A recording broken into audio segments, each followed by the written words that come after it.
สบายดี ถือว่าได้มูลพัดเปลี่ยนเดี๋ยวไปแต่ละมื้อปะมื้อนึงเหรอจักหน่วยเพิ่นเอาโดยบ้านค่อยก็เฮ็ดคือกันนะแต่เฮ็ดทางซอยก็อยู่มื้อนึง5-6หน่วยฮะโดย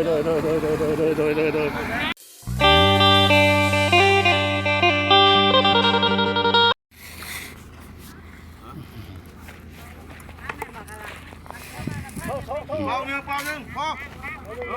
สบายดีอันนั้น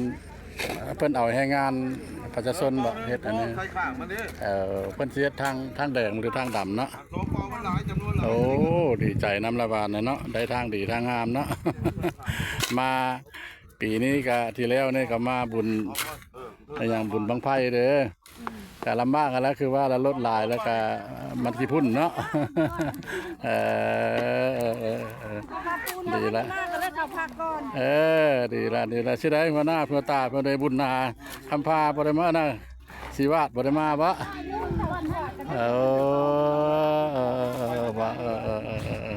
นี่แหละเพิ่นก็ได้วางท่อเนาะวางท่อออกมา1 2 3 4ความยาวออกมาก็ถือว่า4ท่อก็สิเมตร2 เมตรเนาะเพิ่นได้เฮ็ดทางขยายออกมาจากมันหอมให้มันกว้างเนาะอันนี้น่ะมันทางเข้าบ้านท่าแคเด้อบ้านท่าแคแข่งขมวนเพิ่นก็สิได้ทางดำแล้วสิได้ทางดำละดีมุกดีใจน้ำเพิ่น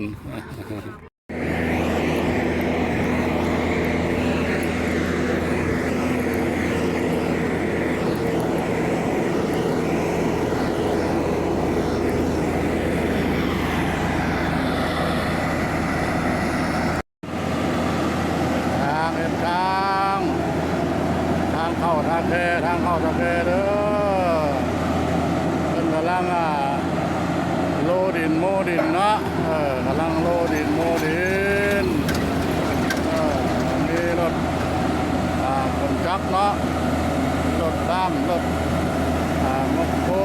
รถโลเป็นเฮ็ดทางดำเด้อบ้านตาแค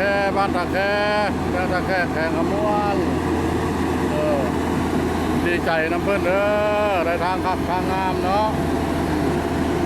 เด้อปีนี้บ้านเมืองเฮาละปีสมัยพัฒนาเนาะจากทางน้อยก็เป็นทางใหญ่จากทางแดงก็เป็นทางดำนะเด้อบ้านตาแคเมืองตาแคแข่งขมวนนี่ละบ้านเพิ่นก็บ่ได้ค่อยเห็นเนาะบ้านเพิ่นก็กำลังค่อยเห็นแต่ทางเลขที่12เข้ามาเนาะ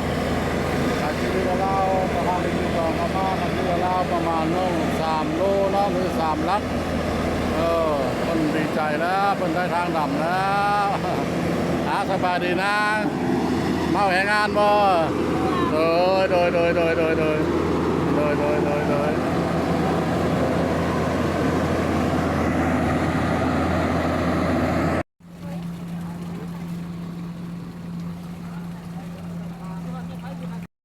สบายดีมาอีกแล้วเบิ่งนะลงเข้ากับมาตะหาปลาเป็นลายปลา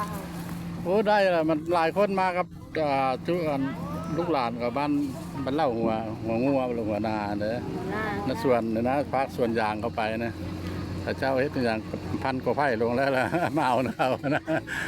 สุดฮอด10 ปลายคน10 ลักบ่แม่นละก็หลายอยู่ปลาโคก็หลายตัวอยู่นะกินกินได้ผู้ใหญ่เราผู้เห็นมาเนาะเชี่ยวค่อยเลยบ่ได้มาบ่ไอ้เชี่ยวนั่นบักคำหุ่งบ่ได้มาเนี่ยมาเชี่ยวเบิดแล้วของคำหุ่งของเงินนี่มันไปแล้วของเงินไปแล้วคุณจักเบิดบุญทอกบุญถึงคำพาโมหันบุญนาสีวาดนะบุญนาสีวาดเด้นั่งอยู่ดีเด็กกี้นี่ใช่สีวาดลูกบ่พูดจักตัวบ่ฮู้คนลาวส่วนสีวาดนั่งอยู่นี้มันบ่อยากชื่อแล้วมันก็อยากคือเก่าแล้วเนาะคนมันดนเลยได้เห็นเดียวตั้งแต่ข้าวสมัยตะกี้เราก็ไปอาจจะเป็นนายม้าอยู่เรื่อยบ่ได้ตะข้าวตะกี้ตะก้อนบ่ได้บ่คนกระทาเราอยู่จังฮู้ลาวบ่จักบ้านไม่ได้หรอวะ แม่ล่ะบ้านเมืองวิไลบ้านไอ้ตาเด้อ บ้านอาตาบ้านอาตา คอยถามเราเมื่อกี้นี่ อาตาไอ้อ่อนนะแต่9 เดือน10จะค่อยก็เฮ็ดอันต้นมาทอดแต่ละปีเมื่อบ่ได้ตะกี้ฮะเขาเอาเหือไปช่วงแล้วก็ผ้าทงหน้าแถวบ้านดงไปเยี่ยมมันก็เข้าเขาได้ สมัยตะกี้แต่ยันแต่เจ้าบ่ได้เกิดตอนนั้นบ่ โอ้ย รู้ นะมันเป็นล่มอยู่ อันรุ่นนั้นละค่อยเราผู้สาวเก้าก็แม่จากเรายั่งอยู่บ่เลยได้เดี๋ยวนี้เล่าแล้วเขาว่าถามข้าวเราว่าอันนี้รถดำรถดำคูนดินเฮ็ดทางนี่แหละโอ้ยดินเพิ่นงามหลายเนาะดินเนาะเพิ่นงามหลายดินแห้มาคอมโดยเฉพาะเลยเป็นเฮ็ดทางดำเลยเด้อเข้าบ้านท่าแค่ดีใจน้ำเพิ่นเด้ออันนี้รถเคนเด้อรถเคนเพิ่นยกท่อเอาท่อรถทางกันนะเนาะลงใส่ต้องใส่แต่ละชุดว่าแต่มันมีห้องมีห้วยอันนี้แหละคือรถเจิดเพิ่นเนาะเฮ็ดทางเข้าท่าแค่เด้อทางเข้าท่าแค่สวยสดงดงามที่เราเอาประมาณ3 ลักเนาะ3 โลเป็นได้ทางดีทางงามแล้วทานผู้ชมเลยนั่นเดี๋ยวเพิ่นกำลังยกท่อลงเนาะกำลังยกท่อลงเพิ่นก็ตัวนี้มันสิแม่นห้วยน้อยเนาะห้องน้อยห้องน้อยเพิ่นก็สิใช้ท่อบ่ใหญ่เนาะท่อรถทางเพิ่นก็ขนาดกลางอันนี้มันเป็นรถเคนเด้อเพชรทางซอยเพชรทางเข้าบ้านเด้อทางดำอันนี้แหละท่านผู้ชมเลยสมัยนี้สมัยพัฒนาเนาะสมัยเจริญเนาะ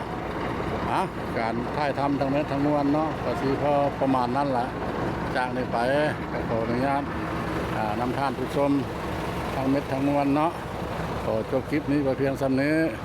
โอกาสหน้าจะพาท่านผู้ชมไปหู้ไปเห็นอีกหลายๆบ่อนหลายๆที่คำว่าสบายดีสวัสดี